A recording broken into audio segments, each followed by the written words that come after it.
Trending Tamil news நண்பர்களுக்கு வணக்கம். இன்றைக்கு நம்மளோட அரசியல் பேசுவதற்காக தோழர் மகிழன் நம்மளோடு இணைந்திருக்கிறார். தோழர் வணக்கம். வணக்கம் தோழர்.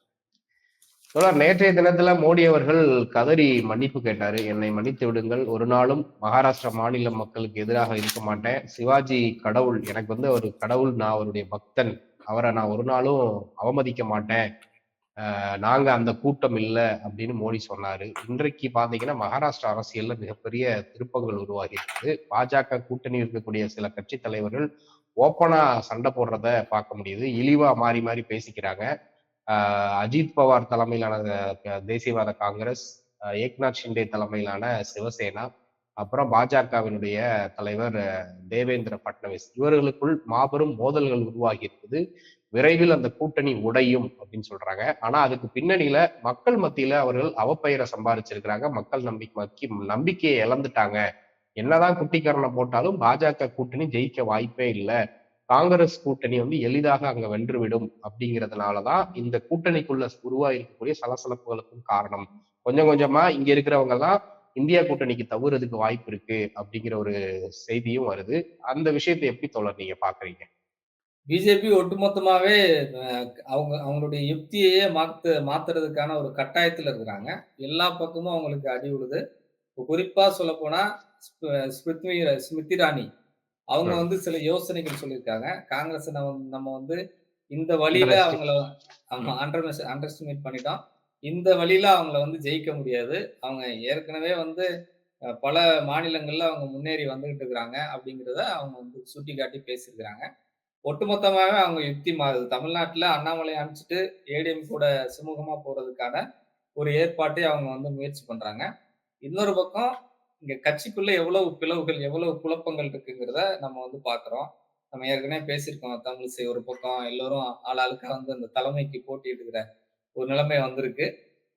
இந்த நிலைமை நமக்கு ஒரு ஒரு கண்ணாடி மாதிரி நம்ம எடுத்துக்கலாம். இது எல்லா பக்கமும் இருக்கு. எல்லா மாநிலங்கள்லயும் இந்த பிரச்சனை இருக்கு. அந்த பிரச்சனை தான் இன்னைக்கு மகாராஷ்டிராலயும் வந்திருக்கு. மகாராஷ்டிரால கூட்டணி கட்சிகளுக்குள்ள பெரிய பிரச்சனை வந்திருக்கு. தமிழ்நாட்ட மாதிரி ஒரு அரசியல் அனாதையாக அல்லது ஒரு சின்ன சின்ன கட்சிகளை வைத்துக் கொண்டுதான் இந்த இந்த முறை தேர்தலை சந்திக்கிற ஒரு நிலைமை வரும். நம்ம இந்த எம்பி தேர்தல்ல பார்த்தோம்ல, பெரிய கட்சியான எந்த கட்சியும் அவங்களோட இல்ல. சிறு சிறு சாதி கட்சிகளை வச்சுக்கிட்டு அவங்க தேர்தலை சந்திச்சாங்க.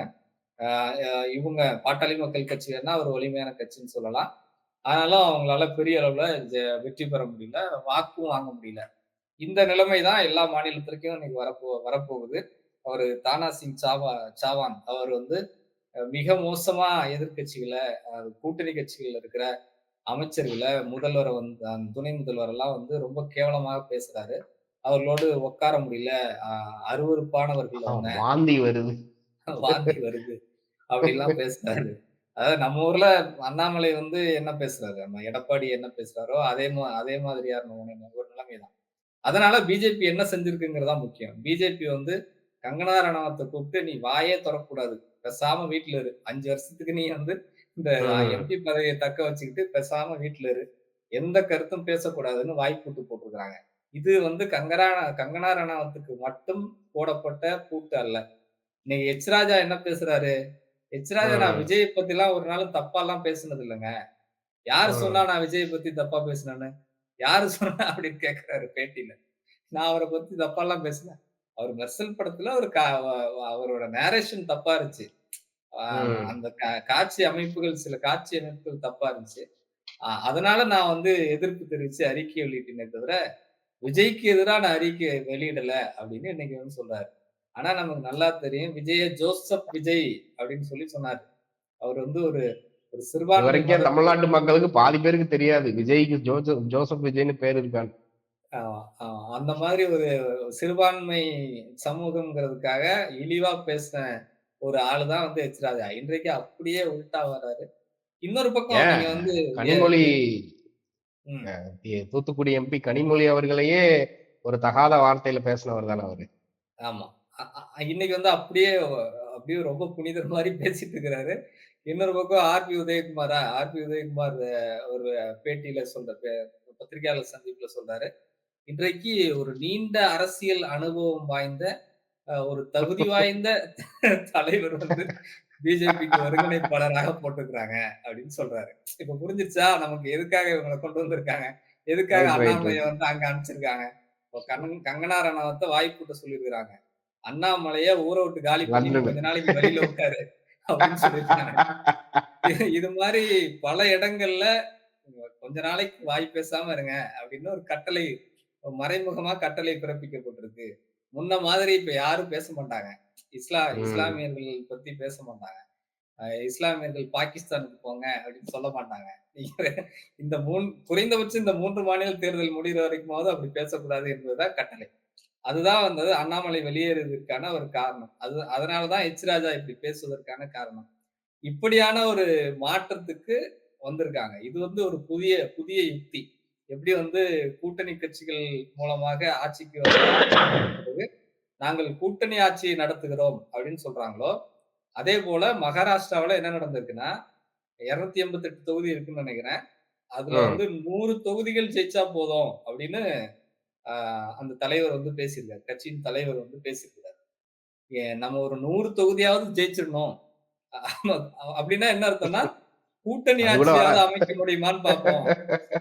நாங்க வந்து ஆட்சி அமைப்போம். நாங்க தனிப்பெரும்பான்மையில வெற்றி பெற்றுருவோம். அப்படிலாம் பேச முடியல. என்ன சொன்னாங்க? "ஏ அ ஏக் கி பார் 400 பாரா? ஏக் கி அப் கி பார் பார் 400 சார் சோ பார். அப் கி பார் ஆப்கி சார் சோ. ஆப்கி பார் 400 பார்" அப்படின்னு சாக்கோபார் ஆயிடுச்சு அது கடைசில. அப்படின்னு முழக்கம் வச்சாங்களா, இன்னைக்கு வந்து 100லயாவது ஜெயிச்சிரணும்டா, இல்லன்னா நம்ம மானம் போயிடும் அப்படிங்கிற அளவுக்கு அவரு பொதுக்கூட்டத்துல பேசுறாரு. 100வது ஜெயிக்கணும் அப்படின்னு சொல்லி பேசுறாரு. இதுதான் இன்றைக்கு வந்து மகாராஷ்டிராவுல இருக்கிற நிலைமை. இதுதான் பல மாநிலங்கள்லயும் மாறி வருது. தலைகீழாக ம். மாறுதுன்னு சொல்லலாம். காங்கிரஸ் கட்சி ஜெயிக்குதோ இல்லையோ, ஆனால் பிஜேபி படு மோசமாக தோற்கிற ஒரு நிலைமை வந்திருக்கு. அதனால தான் மோடியே வந்து மன்னிப்பு கேட்கிற இடத்துக்கு வந்திருக்காரு. இது இது மட்டும் இல்லாம உள்ளுக்குள்ள பல விஷயங்கள் இப்ப ஆர்எஸ்எஸோடு இணக்கமாக போகிற சூழல் வருது. ஏற்கனவே மகாராஷ்டிராவுல அந்த பொதுச் செயலாளர் பதவி வந்து நிரப்பப்படாமல் இருக்கு. கட்சியினுடைய பொதுச் செயலாளர் ம். பதவி. 4 ஆண்டுகளா நிரப்பலன்னு சொல்றாங்க. அத நிரப்புறதுக்கு இப்போ வந்து ஆர்எஸ்எஸ் ஏற்கனவே ஆர்எஸ்எஸ் பின்புலம் உள்ளவங்க தான் அப்படி நிரப்புவாங்க. இப்போ வந்து தலைவருக்கும் ஆர்எஸ்எஸ்க்கும் கொஞ்சம் இணக்கம் இல்லாத சூழல் இருக்கிறதுனால, ஏன்னா அவங்க வந்து உங்களுடைய தயவுலாம் எங்களுக்கு தேவையில்ல. எங்களுக்கு ஜெயிக்க தெரியும் அப்படின்னு பேசுனாங்க அங்க. இந்த ம். எம்பி எலக்ஷன்ல. உங்களுடைய தயவு தேவையில்ல. நாங்களே பார்த்துப்போம். பிஜேபி வந்து ஒரு ஒரு வலிமையான கட்சி. நாங்க ஜெயிக்கிற யுக்தி எங்களுக்கு தெரியும் அப்படின்னு பேசுனாங்க. இப்போ வந்து எ ஆர்எஸ்எஸ்னுடைய அதனுடைய ஆதரவு பெற்ற ஒருவரை நீங்க பொதுச் செயலாளர் ஆக்க முடியுமா? அப்படின்னு பார்க்குறாங்க. அது இல்லாம ஆர்எஸ்எஸோட தொடர்ந்து பேச்சுவார்த்தை நடக்குது. நீங்க இந்த தேர்தல்ல எங்களுக்கு வேலை செஞ்சு தரணும். அப்படின்னு ம். ஆர்எஸ்எஸ்ட்ட போய் மண்டியிட்டு கெஞ்சிக்கிட்டு இருக்கிறாங்க. இந்த நேரத்துல ஆர்எஸ்எஸ்னுடைய தலைவர் "பாத்தியா என் பலத்த பாத்தியா?" அப்படிங்கிற மாரி நக்கலா சிரிச்சுட்டு இருக்கிறாரு. இது எப்படி இணக்கமா முடியுமா? முடியாதா? இந்த நேரத்துல ஆர்எஸ்எஸ் நான் யாருங்கிற காட்டுறதுக்காக மோடியை வீழ்த்துவதற்கு அவரே வந்து வீரம் வகுத்து நிப்பாங்களா? எதிர்த்து நிப்பாங்களா? அப்படிங்கிற பல கேள்விகளோடு தான் இன்றைக்கு மகாராஷ்டிரா தேர்தலை பிஜேபி சந்திக்கிறது. மற்ற இடங்கள்லயும் நமக்கு காங்கிரஸ் வந்து ஒரு வலிமையான இடத்துல இருக்காங்க. அவங்க தொடர்ந்து இப்போதே அவங்களுடைய யுக்திகளை ஒரு நேரேட்டிவ் செட் பண்ற இடத்துக்கு முன்னேறி போய்கிட்டு இருக்காங்க. அத வந்து தாக்கு பிடிக்க முடியாத ஒரு இடத்துல இன்னைக்கு பிஜேபி நாடு முழுவதுமே ஒரு சிக்கல்ல இருக்கு. ஒரு பக்கம் நிர்வாக ரீதியான சிக்கல், அரசியல் ரீதியான சிக்கல் வந்து மத்திய அரச நடத்துறதிலேயே அவங்களுக்கு வருது. தொடர்ந்து அ அ நீதிமன்றங்கள் அவர்களுக்கு எதிராக பேசுறாங்க. இனிமேல் வந்து இந்த தேர்தல் ஆணையமும் அவங்களுக்கு ஒத்துழைப்பு மறுக்கிற ஒரு சூழல்ல. ஏன்னா தேர்தல் ஆணையத்தின் மீது பல குற்றச்சாட்டுகள் தொடர்ச்சியா வந்துகிட்டே இருக்கு. நீதிமன்றத்திலயும் வழக்குகள் வந்துருச்சு. நாளைக்கு வந்து ஒருவேளை இந்த குற்றச்சாட்டுகள் நிரூபிக்கப்பட்டால், நீதிமன்றம் கடுமை காட்டும் பட்சத்துல, ஆ தேர்தல் ஆணையத்தினுடைய தலைவர் தான் வந்து உள்ள இருக்க வேண்டியிருக்கும். அப்போ வந்து பிஜேபி ம். கை குடுக்காது. பிஜேபி கை கழுவி விட்டுரும். அப்படிங்கும்போது அவங்களுக்கும் அந்த பயம் இருக்கும். அப்போ தேர்தல் ஆணையமும் நேர்மையாக நடக்கிற ஒரு இடம் வரும் அப்படிங்கிறது இன்றைக்கு இருக்கிற சூழலா இருக்கு. அதனால ஒட்டுமொத்தமா பிஜேபிக்கு ஒரு மிகப்பெரிய பின்னடைவு இப்போது வந்திருக்கிறது அப்படின்னு பார்க்கிறேன். கண்டிப்பா தோழர். இப்ப மகாராஷ்டிரா மாநிலத்துல மாநில உணர்வு அப்படிங்கிறது மேலோங்கி இருக்கு. குஜராத்திகள் வந்து எங்கள வந்து சிறுமப்படுத்துறதா? குஜராத்திகள் வந்து எங்கள ஆள்றதா? மகாராஷ்டிரா மாநில மக்களுக்கு முன்னுரிமை கிடையாது. அமித்ஷா, மோடி அப்படிங்கிற 2 குஜராத்திகள், அதானி, அம்பானி போன்ற குஜராத்திகள் அவர்கள் கட்டுப்பாட்டுல தான் ஒட்டுமொத்த மகாராஷ்டிராவும் இருக்கு. அப்படிங்கிற மாதிரியான உணர்வு மகாராஷ்டிரா மாநில மக்கள் மத்தியில இயல்பாகவே உருவாகி இருக்குது. அதனாலதான் சிவாஜி கடவுள் போன்றவரை அவமதிக்கிற கூட்டம் நாங்கள் இல்லை அப்படிங்கிற ஸ்பெசிபிக்கா அந்த வார்த்தையை மோடி பயன்படுத்தி இருக்கிறாரு அப்படிங்கிறதையும் சொல்றாங்க.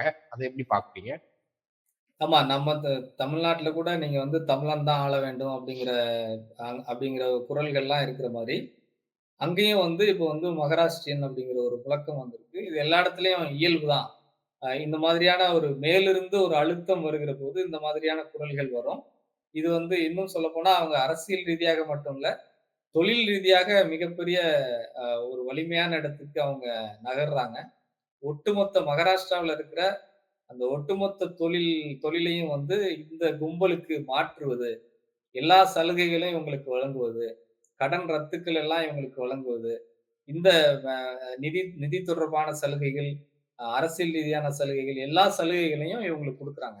அது வந்து மற்றவர்களுக்கு நம்முடைய தொழில்கள் மகாராஷ்டிரா ஒரு பெரிய தொழில் ஹப்பா இருக்கிறதுனால, அந்த தொழில்கள் பாதிக்கப்படுது.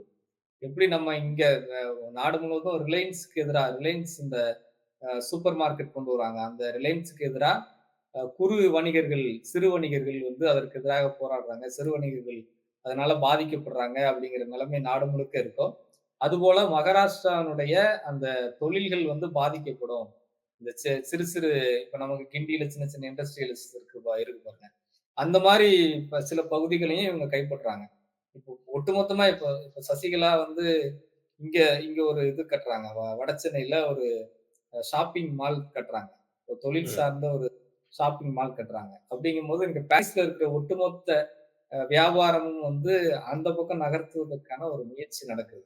இப்போ பாரிஸ்ல ஒரு சின்ன சின்ன கடைகள் ஒரு ஒரு 2க்கு 2 சைஸ்ல கூட அங்க வந்து கடைகள் கடை இருக்கும். போட்டு. ஆமா. அந்த மாதிரியான சிறு அளவுல வணிகம் செய்கிற, ஆனா பல்க்கா அங்க பாரிஸ பொறுத்தவரைக்கும் எல்லாமே பல்க் ஆர்டர்ஸ் தான். பெரிய பெரிய அளவுல வந்து எண்ணிக்கையில வந்து உங்களுக்கு வியாபாரம் நடக்கும். சின்னதா வச்சிருப்பாங்க. ஆனா ஆர்டர்ஸ் வந்து பெருசு பெருசா இருக்கும். அப்படி ஓரளவுக்கு ஒரு 50 ஆண்டுகளாக அங்க வியாபாரம் செய்கிற மக்கள் வந்து இன்றைக்கு பெரிய அளவுக்கு இந்த இந்த வணிக வளாகம் வந்தா பாதிக்கப்படுவாங்க. அப்படிங்கிற நிலைமை இருக்கு. அதுபோல மகாராஷ்டிராவுல இந்த சின்ன சின்ன விஷயங்கள்ல கூட இவங்க தலையிடுறாங்க. இந்த ம். அம்பானி குரூப், அதானி குரூப் வந்து சின்ன சின்ன தொழில்களை கூட கைப்பற்றுவதற்கான முயற்சி நடக்குது. அதற்கு எதிராக அங்க வந்து அந்த அந்த வணிகர்கள் வந்து மிகப்பெரிய எதிர்ப்பு. அதுதான் வந்து நம்ம ஊர்ல வந்து வடவரை வெளியேற்றுவோம். இந்த மார்வாடிகளுடைய செல்வாக்கு அதிகமா இருக்கு. மார்வாடி ம். வந்து வட சென்னை முழுக்க ஆக்கிரமிச்சுட்டாங்க. அப்படின்னு சொல்றது என்ன? எல்லா தொழில்கள்லயும் இவங்க வந்து இருக்காங்க. அப்படிங்கிறது தான். இன்றைக்கு கோயம்புத்தூர்ல அப்படி ஆயிட்டாங்க. திருப்பூர்ல அப்படி ஆயிட்டாங்க. அப்படிங்கிறது வந்து அந்த தொழில்களை கைப்பற்றுறது தான். இன்னைக்கு வட சென்னையில இருக்கிற ஒட்டுமொத்த தொழிலையும் மார்வாடிகள் கைப்பற்றி இருக்கிறாங்க. அதத்தான் வந்து இந்த இந்த எதிர்ப்பை காட்டுகிற ஒரு ஒரு இடமா பார்க்கணும். அந்த மாதிரி இன்றைக்கு மகாராஷ்டிராவுல ஒரு குரல் வந்திருக்கு. ம்.